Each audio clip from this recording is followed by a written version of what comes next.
സമയമാം രഥത്തിൽ ഞാൻ സ്വർഗയാത്ര ചെയ്യും. അവിടുന്ന് ഇസ്രായേലിന് രാജ്യം പുനഃസ്ഥാപിച്ചു നൽകുന്നത് എപ്പോഴാണോ? അവൻ പറഞ്ഞു, പിതാവ് സ്വന്തം അധികാരത്താൽ നിശ്ചയിച്ചുറപ്പിച്ചിട്ടുള്ള സമയമോ കാലമോ നിങ്ങൾ അറിയേണ്ട കാര്യമല്ല. എന്തെന്നാൽ പരിശുദ്ധാത്മാവ് നിങ്ങളുടെ മേൽ വന്നു കഴിയുമ്പോൾ നിങ്ങൾ ശക്തി പ്രാപിക്കും. യെരൂശലേമിലും യൂദാ മുഴുവനിലും സമരിയായാലും ഭൂമിയുടെ അതിർത്തിയുള്ളവരെയും നിങ്ങൾ എനിക്ക് സാക്ഷികളായിരിക്കുകയും ചെയ്യും. ഇത് പറഞ്ഞു കഴിഞ്ഞപ്പോൾ അവർ നോക്കി നിൽക്കെ അവൻ ഉന്നതങ്ങളിലേക്ക് വഹിക്കപ്പെട്ടു.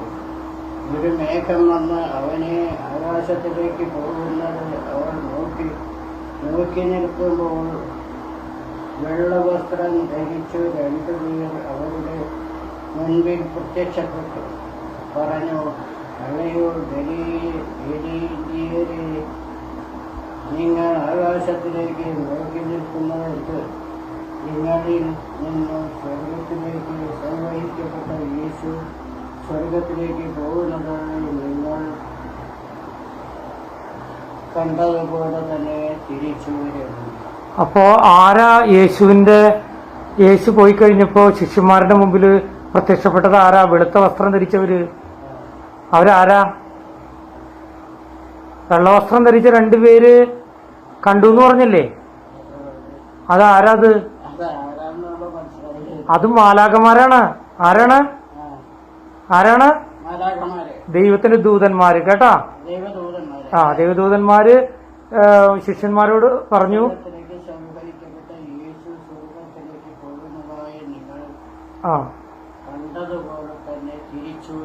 ആര് തിരിച്ചു വരും? അതെ, യേശു തിരിച്ചു വരുന്ന ആരെ കൊണ്ടുപോകാനാ? കർത്താവിന് വിശ്വസിക്കുന്നവരെ. സ്വദേശം കാൺമതിനായി ബദ്ധപ്പെട്ടോടിടുന്നു.